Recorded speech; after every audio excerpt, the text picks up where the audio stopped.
Lounging, son.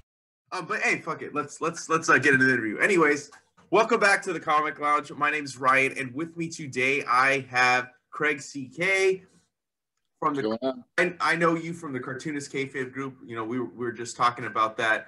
A group of like-minded fans that have really come together, and there's fans that don't write or draw. There's a lot of you guys that, you know, like yourself, like are artists, and it has been one of the greatest joys that I've had this past year. And like I also told you, I want to shed some light on people like yourself and other cartoonists that not everybody knows. And hopefully if that gets some more fans headed your way, then I'll feel like a success. So welcome, dude. Thank you, man. Thanks for having me. Yeah. And you know, just so everyone knows, I'm wearing the shirt that you designed. That's Jack Kirby and Jack the King Kirby. So if you like that shirt, I'm gonna throw a link down below so you guys can cop one for yourself. Beautiful. We used all that money. Some of that money is being used to print independent books and stuff. Yeah. Stuff that Eli works on and whatnot. So it's really nice. Doesn't go in anyone's pocket per se. It's all about passing it on. You know. Yeah, and that's another thing that I think. I mean, we'll get into all that. You know, all the cool stuff you guys are doing, but for everybody that is not familiar with you, I was wondering if you could kind of just share a little bit about yourself and how you got into comics. Yeah, for sure. I've loved comics ever since I was a kid. I'm an Archie mark for sure. It was really accessible when I was younger and cheap. So yeah, I've always been an Archie comics fan to this day. Yeah, other than that, I'm a tattooer. I've been tattooing for 20 years. Always creating art. I went back to school, I guess about 4 years ago, to get my master's in illustration, which has been put on pause right now because of the COVID situation. Yeah, I just draw. That's all I seem to do, draw and tattoo. So that's my life. I'm happily married to a beautiful wife who was really supportive over the last year and helpful. And I have a wonderful son. And my life couldn't get any better. I mean, yeah, dude, like I said, I've been following everybody. Like there's so many people in the group and it's grown so much since I was added to the group. Like I said, like Eli added me before I started helping him edit on the Wizard zine. So I kind of like would look a little bit around, but there's still a lot of cartoonists that I would say that I should have known. While I did read independent, there's a lot of cartoonists that I was not familiar with. Thank God for this group. Thank God for the Cartoonist Kayfabe channel, because my collection has it's gotten massive over the pandemic. So what I did was I sold the shit that I didn't want anymore, and I funneled that into better new shit in my. So funny. The other day, there's a couple of I'm from Canada, so when you find other kayfabers, especially ones that are relatively close, it's, you know, you kind of hold on to them. Yeah. So one of the couple of kayfabers, Jerome Cabanatan and Jason Lapidus, he does Group of Seven. We get together every once in a while, social distance and whatnot. But I had 6 long boxes of, like, you know, the big 2 and a little bit of image stuff that I was like, you guys take this, because I'm collecting mostly kayfaber stuff and I'm collecting a lot of trades just so that I can tangibly hold on to them and look at them. I find long boxes really depressing. Especially yes. When bag boarded. You can't see the goodness that's inside, and I want stuff readily available to me and to just be able to open it up. So I gave them 6 long boxes, and we got together on Sunday and we opened up. I had Image Grand Design, and I had waited till everyone was available to get together out of the 3 of us, and I gave them all my comics, and whatever they didn't like, Jerome's going to give to he has like an after school program, Taekwondo, and he does he makes comics and stuff with them, so he's going to give them to kids and stuff. So we're kind of passing it on that way too, to hopefully foster a new generation of comic book readers. The only thing I've kept is all the stuff, like all the independent stuff and all the kayfaber stuff, and that's vastly growing. Like it's insane. I know it's I mean, fuck, I've never had more. I mean, I have so many self-published comics from the Kayfabe group, and I fucking love it. I mean, I mean, just this month alone, I think I got like 3 or 4 more interviews with guys from the kayfabe group, and my hope is to like probably to like get like 2 or 3 a month until I work my way through the entire group. That's the goal right now, you know, because I want everybody to check out this work you guys are doing. You mentioned let's talk about it. You mentioned image grand design. Not not many people know what that is. Anybody that's watching this that's in the kayfabe group obviously knows. People that aren't, maybe you heard grand design because of Marvel, and that's where the idea kind of came from. Image grand design was, you know, the call was put out by Ed Piskor and Jim Rugg to the kayfabe group to kind of make this happen, much like, you know, the Wizard scene got made. Whatever you can share, I know that it's not available anymore.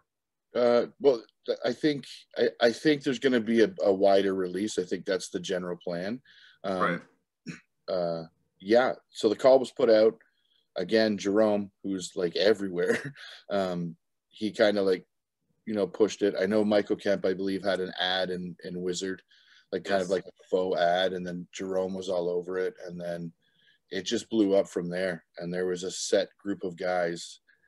Like we met like every day. Like this story is so insane. Like I always try to explain it to people. Like it was just crazy. We came up with like a digital bullpen. So every day, every night, like during, you know, this last year, we would get together for hours on end and just draw and talk and keep each other sane. We all went through a lot of stuff, and it was like we all went through it together. And it was really, really, really wild. It was quite an experience. Me personally, I had to shut down a couple shops, and because, you know, I own a couple tattoo shops, and had to tell a bunch of people that, you know, we're not working right now, and that kind of hit home. That was a little bit worrisome, right? And everyone's worried at that point. I got no money coming in at the time, and this was an escape, and a lot of laughter through like dark stuff, and it was just really nice. So yeah, there's like 60 of us, I think, that got together and put this book together. So the grand design idea is to take early image and make it cohesive, so all the stories line up. And they did that. Rocco, Jerome, and he really weaved the design stuff together, and with a lot of help from everyone else too. And we made it work. So it's been an experience, man. It's still kind of going on today. There's still a group of us that that Zoom every night still, pretty much, and we're all on different stuff now and whatnot. But we're all still pretty tight and message each other daily and whatnot. So it's created this really kind of neat like sub community of artists and you know, support that I wouldn't have had any other way. You know what I mean? So it's been a really, really amazing trip.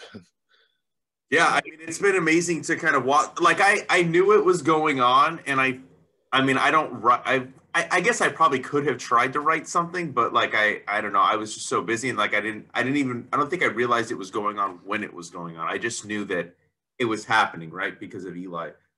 I think it's amazing what you guys did. I mean, I've seen pages, I've seen the proofs. I don't know I think the final book is actually done. I think he said April. I believe so, yeah. So I'm waiting to get that. I'm waiting to get that fucking book. Dude. I don't think I've anticipated a book as much as I've been like looking forward to this for this year. I'm like super fucking stoked for it. I mean, all you guys have such like your own unique styles, and to be able to see, and I like early image, you know, like I'm a huge fan of it. So like, I just can't wait to see. Can you share a little bit about like what your contributions were to the book? Like what stuff you did?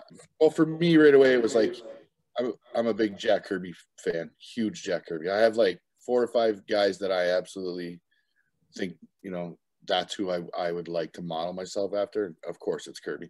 And I knew that he had done an image book. The boys, Ed and Jim, just did a Phantom Force go over. I had known about that previous, and I was like, hey, I could do the prologue using Phantom Force. So then it became then it became my problem of trying to draw like Jack Kirby, which in itself is a feat. And but yeah, so Rocco wrote the story based on my kind of idea, and it's neat because it's set years beforehand. And in the 70s, because if you've read Phantom Force or know anything about it, it was based on a Bruce Lee comic that was supposed to get made and then didn't, and then it got stuffed into a dresser, I believe, from the story that I heard from Rov Liefeld, and he pulled it out and bought the pages, and then decided to have all the image guys ink it and release it, and it was the most money Kirby ever made. So I took that, and Rocco ran with it, and I got to draw it, and it's at the very front of the book, which is kind of mind-blowing. They're the first pages I've ever had in print. So when I got the book on Sunday with Jason and Jerome, it was pretty neat to hold it in my hand and see, you know, what we had done over the last year, and specifically what I had done. So yeah, mine just 6 little pages. I had inked a page for another kayfaber who had gotten sick. We wanted to make sure he gotten sick and he couldn't submit the work that he was supposed to do. So I was like, hey, like, I want to make sure you're still on board in this, because he's a good artist and whatnot. And so I inked his work, and Tony McMillan colored it. And yeah, the rest was just, you know, being along for the ride and being supportive, and yeah, everyone putting up with me.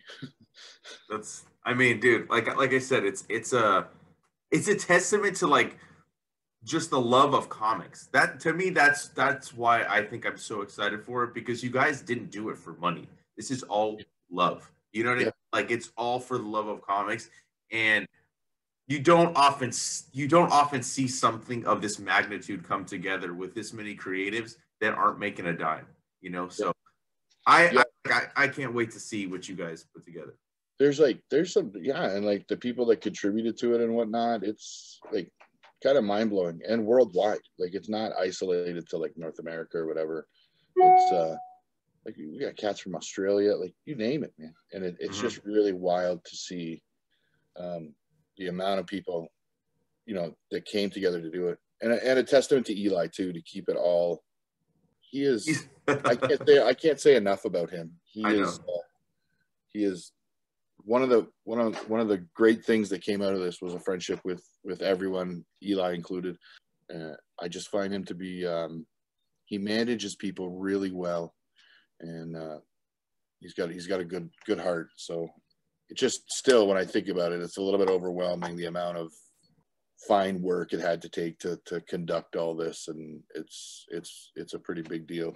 I don't even know how that dude sleeps. You know, like, I haven't been able to see him as much, and it's clear why he probably hasn't been coming to the shop and we're shipping him, is because he's so fucking busy that he's just always doing something, you know. And I don't think he has a bad bone in his body. I don't think I've ever seen him walk into the shop not super stoked for something or super passionate about whatever he's talking about. And I think that's something that's just very infectious. And I'm really glad I met him at the shop, you know, like building that friendship, just as like he was like a customer, and I started chatting with him, and how much I have in common and how much he's brought to my attention. And I'm just super grateful for like the friendship that I've been able to build with him as well. Yeah, he's just he's got a knack for this kind of stuff too, which says a lot. So it's kind of like anything I kind of want to do, I just want to run it through him. You know what I mean? Like, I don't want to deal with anyone else. You know, like, there's been other opportunities with other guys that have been publishing stuff, and I'm just like, you want to know what? Like, it's just not me. I just like to stick with Eli, because I know what he's about. I trust him. I don't have to worry about anything. You know, he handled all the shirt money and all that shirt stuff, and you know, he's so good that way. And it's nice that a relationship is formed like that. You know, I'm a little bit different though. Like, my first and always will be first is tattooing. You know what I mean? It's my bread and butter. Yeah. I'm never looking to make money out of this or whatever. So I'm really easy to, you know, I'm in the game a little bit differently than most others, right? Like, a lot of people are looking to make money, and I understand that. For me, I am like just beyond a hobbyist, I think, you know, where, you know, I do it for the love, And yeah, I'm not looking to make a living at it, I guess. So the stakes are a little bit different for me, which is nice. Yeah, I mean, and you know, speaking about the love, you got another project that I'm kind of eager to see come to life, a Rov Liefeld project. Can you talk a little bit about that? Yeah, just like Kirby, Rob is on my Mount Rushmore. Mhm. I know he takes a lot of flack, and that's cool. I get it. I don't care. I think he's he's remarkable, and a lot of people that hate on him are not of the age group of when he and the others kind of came out, so Mhm. they didn't get to experience just the vast difference of and how much those guys, specifically him and Todd, stood out amongst everyone else. You know, like the no background, the really wild angles, like everything about Yeah. it, energy top to bottom. A lot of guys that harp on him weren't there. They didn't see the mundane kind of. It was at that point I felt it was getting a little bit tired. You're seeing the same Yeah. stuff, and then their stuff hits, and you're like, this is so different. You know what I mean? Like it's shockingly different. And I've always been an artist first, so like half that stuff I couldn't even remember what it said. I just remember the pictures. You know what I mean? And that was a big thing. Like recently, I got the collection of Spawn. Like I started buying the collections because I was getting rid of all my trades or the singles because they just long box kind of stuff. And I started reading it, and Todd was a relatively new writer, but I don't care what it says. I just want to see the layout and what it looks like, and then Mhm. that's the stuff that immediately takes me back. So yeah, in saying that, I love Rob. He's a pretty positive dude, and for someone that can keep getting up and keep going and going hard at it, and having like those haters and stuff, and him just being like, I don't give a fuck. I am just gonna do Yeah. what I do. You know what I mean? I think it's great. I think you've seen a lot of people. There's almost like this renaissance now because of his podcast, and Mhm. uh, people are starting to realize that he's not necessarily, the biggest running joke in comics. I have a hard time keeping mum about that stuff. Like when I see posts, because there's occasionally the odd post about Liefeld, and it's hard not to get defensive, right? When you love Yeah. something, you know what I Of mean? course, I agree. I mean, I do it every day. I do it every day at work. My manager at the shop, right? He trolls me all the time about certain things, like for instance, right? And then before I let you get back, so we'll get collections.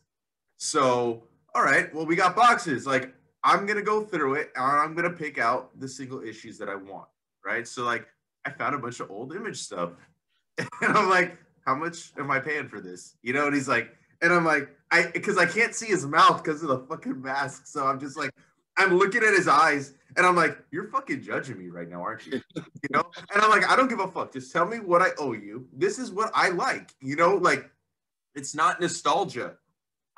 There's some of these books I couldn't get when I was a kid because I was like, I when Image started, I was 5.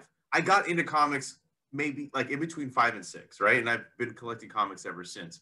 But I had to go back and get some of the stuff that I couldn't get when I was a little kid. So, like I totally get where you're coming from, and I will fucking defend until I'm blue in the face on something that I love. And you know what?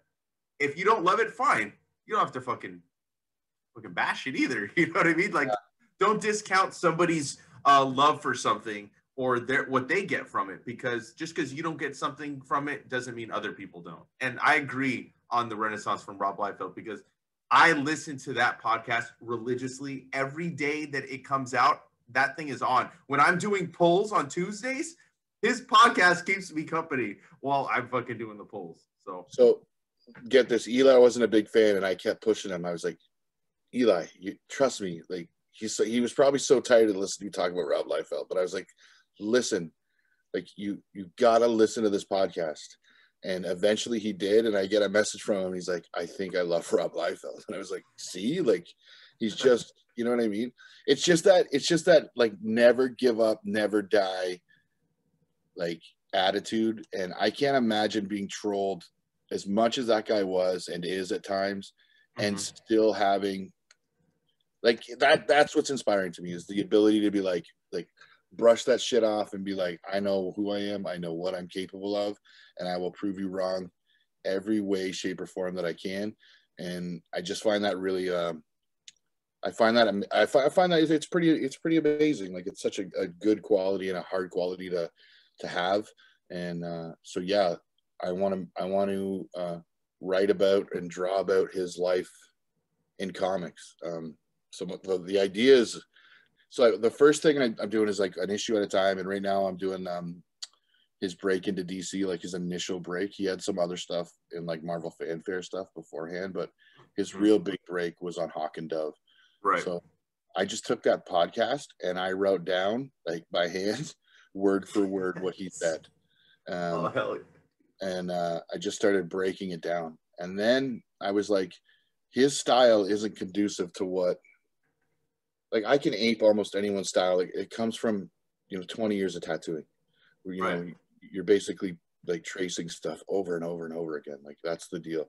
But another guy from the group who does that stuff really well, David Browers, and he's a fellow Canadian, and his love for Liefeld is either at or on, like, beyond mine or on par with my love for Rov Liefeld. So I was like, hey, I have this kind of crazy idea. So the day-to-day stuff, Rob's day-to-day life in my comic, and you can see it with some of the images I sent you. His day-to-day I'm looking at it right now. Will be drawn by me, and it's very much like an Archie House kind of vibe to it. But anytime Rob draws in the comic book, it's going to be drawn by David Browers. That's so like sick. if he's doing like a Hawk and Dove story, Browers will be drawing like what he's drawing. And just to really convey that there's such a vast difference of style and where his artwork comes from and stuff, and just kind of like show a massive difference. So yeah, so the first issue is based on the Hawk and Dove episode, which is great because it has that moment where he's kind of like holding his own and fighting back a little bit and keeping a stiff upper lip. I don't want to ruin it too much, but he has some interactions with a person that doesn't seem very nice, but he kind of pulls up and he kind of fronts, and he walks away with his head held up high, and it's kind of it's a good story. It's just, you feel like, yeah, like hell yeah, you're just like, yeah, like, so yeah, it's been fun. So yeah, that's on the stove for sure. And we're gonna get that in print, right? Yeah. Originally because I have such a love for Archie Digest and Double Digest, I originally wanted to print it like that size, which is like 5.5 inches, you know what I mean, kind of deal. And my wife and Browers spent an evening talking to me, being like, hey, like, I don't know if that's a good idea, because like, you got to do a lot of writing and a lot of all at once, and people are going to be waiting forever on it, you know what I mean, because you got to fill it. Like, those things are like 228 pages, right, you know what I mean. But I have such, like, immediately when I think comic books, it's one of the things I think of is like that comic book format and that size. And so we're gonna do it in issues, like regular, like trade, like a regular floppy, and go from there. And it's better that way too, because Brower's artwork is like, it's so detailed and right. High, like, you need that size to see it. If we do it any smaller, it won't do it any justice whatsoever, you know what I mean? So yeah, we're gonna go regular size, I guess, for now. Okay. And this is like a nerdy question, but what kind of paper stock are you planning on? Oh, newsprint. Like, I've already went to Eli. Thank you for the newsprint. Yeah, I said to Eli, it's got to be on newsprint. Like, it has to be. I'm not interested in anything else. Like, it needs to have that kind of definite vibe to it. So. Dude.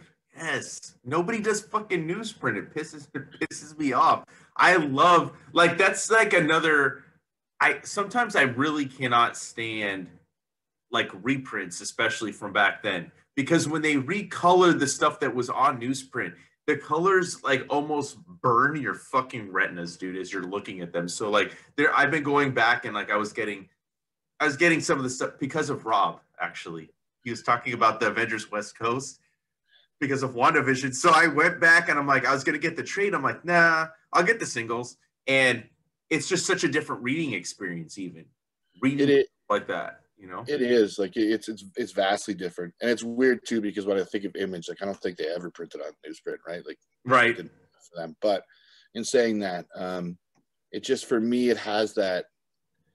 I don't know, that's comic books to me. You know what I mean? Same. Like I know I have a lot of like trades and stuff and whatnot, and a huge library of them, but that's out of ease and out of you know, for me it makes it simpler. But just getting a newsprint comic book is something different altogether. You know what I mean? Mm-hmm. And that's about the only old school thing about it, besides Brower's. Like Brower's, all his stuff is drawn on board and stuff. I'm all digital because that's all I have time for. I don't have time to fuck around with anything but, you know what I mean? Like, yeah, you know, I got 20 tattoos a week to get ready for, you know, a week and a half. So I don't have time to, you know, or else it would be forever. So everything's digital for me. Everything's iPad, quick, easy, you know, way we go. And when can we expect first issue drop? Do you have a tentative date that you're shooting for? In my head, I've quietly been working on it. Like not even the guys know how much I have done, but I've got quite a bit done. I got to touch base with Browers, but I'm hoping June. Oh, okay, cool. Maybe July, actually. July. I'm hoping July to have it all together and be able to give it to Eli, which it'll be out through Cosmic Lion Production, which is Eli's company. Yeah. And then go from there. Oh, dude, that's awesome. Can't wait. I gotta get Eli back on the show so I can talk to him again. That's probably the only way I'm gonna get to see him anyway, because he's so fucking busy. You do have another strip you're working on with Rick Lopez and Burgess, also in the Kayfabe group. Can you talk a little bit about that? Yeah, it was definitely. I love that too. It's like right now we're doing every other weekend, every other Sunday, like a bi-weekly comic strip. So we each have our own thing. Rick's got Cosmic Cat, Burgess has Rex and Tex, and I have Kirby and Bot. And it's bi-weekly, and it's been a lot of fun. Eventually, we're hoping to kind of go weekly with it once they kind of get into a rhythm of, you know what I mean? Because at this point, I'm almost like, if on the bi-weekly schedule, I think I'm almost a year and a half maybe in worth of comics, because I just go like, you know, then I don't have to worry about it, right? That's the scheduled kind of stuff for me, is to get ahead of the game. So once everyone gets their legs and gets going, then hopefully we can do it weekly. And then it's through a thing we opened up called Next Panel Press. It's the only thing I'm doing that doesn't include Eli. But I imagine when we go to print it out or whatever, we can go that route. But we're hoping to eventually, once it gains some legs and stuff, we're going to start bringing in people to do kind of like guest strips or whatever, like one-offs, or, you know. But yeah, we just want to be able to count on people to get stuff done. But yeah, we have a lot of fun doing that. That's a topic that we broach almost every night on Zooms. So yeah, it's been a good trip. Dang, dude, you fucking are nonstop. I thought I was a busy motherfucker, but you as well, man. I mean, like, I know tattooing is I mean, that's hours on one person sometimes. Yeah. So I don't know how you're doing it. Your dad. I mean, I know. I mean, I got a little girl too, so like, I know trying to, like, I'm working the 2 jobs. I'm trying to do this channel, and like, again, like, I don't do this for money. So trying to justify this to my lady, like, why do you spend so much time doing this? I'm like, well, it's just something I love, and it brings me some semblance of joy in this shittiness that we have been dealing with. Because honestly, the Kayfabe group, the channel, is what kind of pushed me into not just doing my website, which is where I would write reviews, and I would do interviews like via email, or if it was on the phone, I would transcribe them. But I'm like, you know what? This is way more fun to be able to, like, sit here and chat with you, you know, like, and it's not the same. If I took this conversation, typed it up, you're not going to get that same energy, you're not going to get the same passion coming through our voices when we're talking about, talking about Liefeld or talking about comics. It's just not the same. So yeah, I think the group, like we were saying, it's been kind of a lifesaver for some people. There's also another thing we kind of got on the back burner that's going to include some of all the Kayfabers that, you know, some of them that we know, and I'm excited for that too. So pay attention. It's going to be a relatively busy year. Oh, you're talking about 63? No, I'm not even doing that. You're not even doing that? Okay. No, something totally different. I'm excited because another one of the kayfabers, Ray Caracas, who does he does reviews every once in a while. Him and I have worked on a story together, and it's going to be a 2 or 4 pager kind of deal. So I'm excited about that too. So I don't want to drop anything just yet, but there's some more stuff coming for sure. Can you? Yeah, well, I mean, if you ever have time, I'd love to maybe do like a 2-pager. I could just talk about, maybe about the group and how much it's kind of helped keep me out of like the dark times. That'd be kind of cool. It's therapeutic too. I think that's the other side of it, right? Like it kind of gives people an outlet. You know what I mean? I got blessed, bro. Like honestly, like between like I'm lucky that my wife is so fucking cool. Like like could you imagine? Like think about like at the height of it all.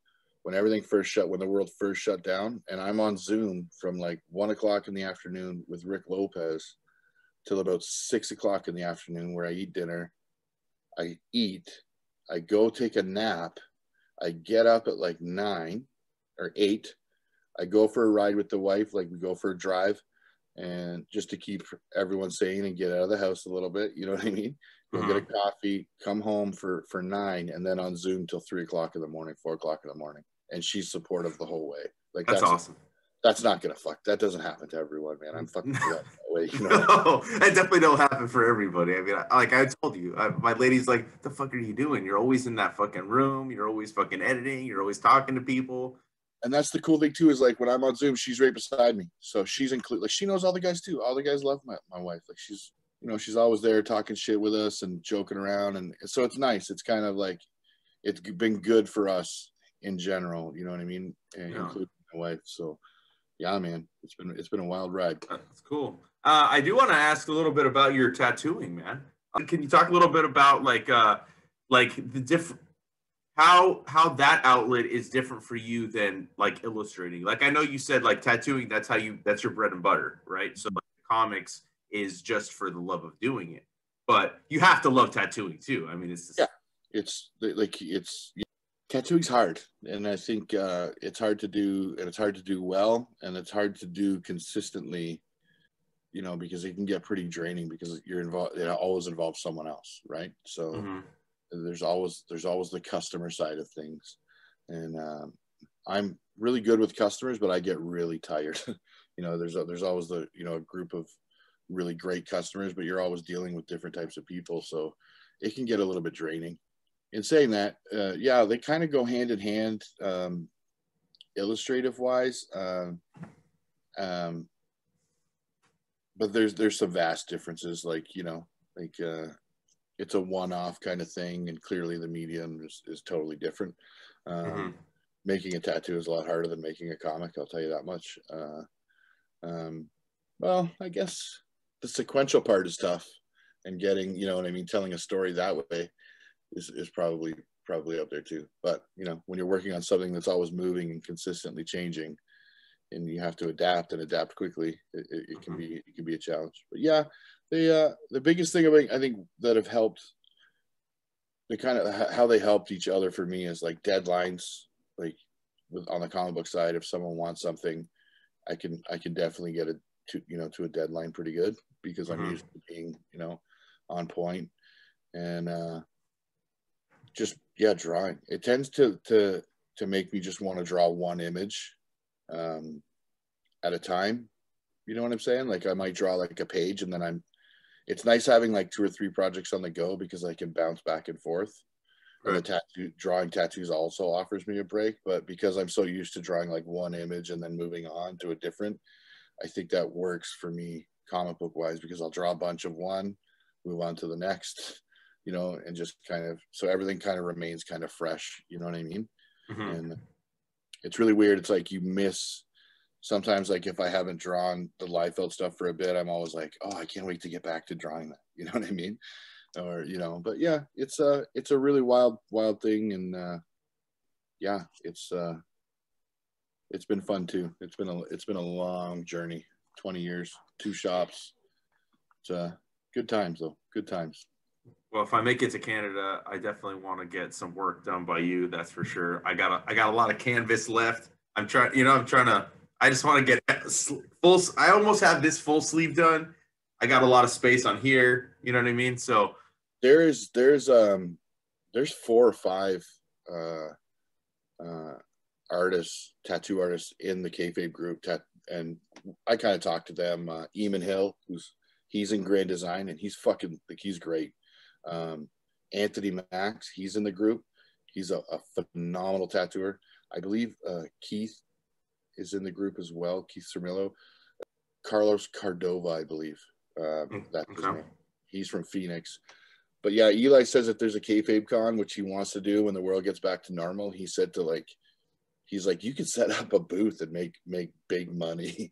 You know what I mean? That's not a bad idea. I do like the idea, but I think it would really limit my interaction with everyone. You know what I mean? I feel like I'd be a slave to a tattoo machine for 3 days or 2 days or whatever. But yeah, so that idea is floating out there too. There's a kayfabe con, so which would be really cool. Dude, fucking Eli, fucking phenomenal idea, and I definitely will be there if that happens. I do want to ask, like you mentioned Kirby and Liefeld on your Mount Rushmore. Can I hear the other 2 artists that are up there? My Rushmore has one more, has an extra. Okay. Obviously, and the one's interchangeable. Harry Lucy and Dan Parent. Okay. And the other two, man, it's Ed Piscor and Jim Rugg. That's right. They got on the Mount Rushmore because, especially more recently, like, you know, within the last 8 months to me, because it's like they're both. Jim is really, really supportive, especially in the community, and Ed's a little bit more. I think he's always working and head down kind of stuff, but his work, you know what I mean. And Jim's work to me is like, I love his work because it's always like, it's so different. Like one thing looks one way, and then the next time it can look totally fucking different. And I find that really impressive. You know what I mean? Yeah, that would be it, man. And maybe a little Ditko in there too, because I love Steve Ditko. I'm an old soul, so. But yeah, definitely. That would be it for me. Those are the guys that I'd go to. I told someone recently that Jim could fart in a jar and I'd fucking buy it, man, because... Oh, I saw that.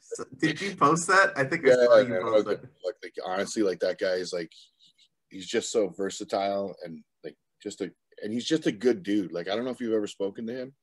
I did. I interviewed him right when I started the YouTube. It was when Octobriano was still on Kickstarter.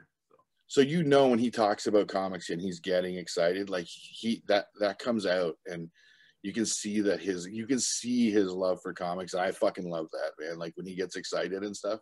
We just did that symposium and whatnot, and that motherfucker stayed on for like 2 hours with us. Like he took everyone's questions, multiple questions. Just a gracious, humble, good human being. He's like the good guy of comic books, like to me. Yeah. You know what I mean? And he's fucking so fucking good, man. And Ed is like the Wu-Tang Clan to me. He's just like, he's the bad boy, like, you know what I mean? The quiet, you know, the quiet killer kind of guy, you know. And I respect that a lot too, you know what I mean? I came to this channel via Comic Tropes. I met someone over there who's a member over there, and they dragged me over. And I love Comic Tropes. I know, you know, other people's mileage may vary on Mr. Tropes, who is sick right now. He has the COVID, unfortunately, and I hope he is okay and pulling through. But yeah, and then from there I came here. I'm glad you're here, man. I'm stoked for everything you got coming up. And yeah, I second that on Ed and Jim. That's the one thing I have been missing from their channel is we don't see their faces anymore. Yeah. Like, cause all of it, like there's no shoot interviews. We don't see the weekly shoots. So like I can kind of picture what Jim or Ed look like as they're talking about it. Cause you can hear the excitement. You just don't see it. But yeah, I agree. Like, I think that kayfabe effect is real, you know, like, so the minute I'm up early. So the minute their videos post, I've already been up for like 10 or 15 minutes. And I'm like, should I get this? I'm like, fuck, I got to get it. And there was one time recently, I can't remember the book, but I missed out. And the fucking book jumped by the time I got to work. And I was like, motherfucker. Yeah. It fucking just jumped on eBay and the prices skyrocketed. So I you know, like, that's something that hearing that in their voices and you guys on the group and seeing the passion to discover because of Ed and Jim, because of you guys and your own work that I'm getting to be a part of is really dope. And I just thank you, man. Thank you for being in the group. Thank you for sharing your passion with me and with everybody in the group, because it's been one of the bright lights in the dark year of 2020, Right. Yeah, like that group is it's done a lot, and I don't think people don't talk about that too much, but yeah, it's you're starting to hear more stories now, though, as things kind of wind down, and I'm starting to hear more stuff from people that I know, that are in the group, hey, yeah, without this shit, man, who fucking knows, some people that are single that aren't blessed like I am with a family, you know what I mean, those guys went through it too, you know what I mean, the group's done a lot for people, and I think it's a testament to Eli and to everyone that contributes, you included. If you're putting up content and you're engaging, you're giving people that fucking tiny little bit of escape in that moment, you know what I mean? And that fucking means something, at least to me, Same. And reaching out, making sure people are okay. We do a lot of that too, man. I've met a couple of really dope dudes just by you can see they're having a rough time, so you just shoot them a message. It's not hard, you know what I mean? And just check in on them, be like, hey, everything good? What are you up to? You know what I mean? Because some people, like I said, don't have the things that I have. So I think it's important to be good to people and pay it forward and support whatever you can. You know what I mean? That's the big thing. Support whatever you can in the group, because it matters, for sure. Yeah, dude, that's an awesome spot to stop. Thank you again so much for taking time out to chat with me, dude. I knew you were busy, didn't know you were this busy until we talked. So I really do appreciate it. And before we do get out of here, if you could just quickly share all your social media links and any other things you want to shout out, and I will drop every single link down below in the comments for people. Sure. I think I just added you on Instagram. I'm terrible at Instagram, although that's that's where I share most of my art. I'm not very good at it. I drop art at terrible times. I'm getting schooled in that by Eli and Rick all the time. So it's dull, DULL_pen. You can find me on Instagram there, and that's about the only place. I'm pretty private. I'll share on there. Of course, in the kayfabe group. I'm more about supporting Rick Lopez and Burgess Meredith and those guys, you know what I mean? Jason Lapidus, Ben Granoff, Eli.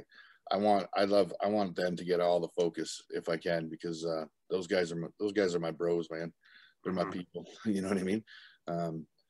Yeah. And you could find all of us in the kayfabe group. You know what I'm saying? And yeah, that's about it. All right, man. Well, again, thank you, and we got to do another chat when we can talk about some of these projects that you kind of mentioned that we couldn't talk about today. Yeah, you and I'll reach out to you soon enough, and as soon as that Liefeld stuff is done, it'll all be printed. But whatever, before that shit hits anywhere, I'll make sure that you have a fucking copy in your hand, and if you want to get together again and chat about it, we can do that, and hopefully have David Browers here with us. Yeah, that would be awesome, dude. I'm down for sure. All right, man. Yeah, thanks, dude. And can't wait to chat again, dude. Sure, yeah. Have a good day, man. Be safe.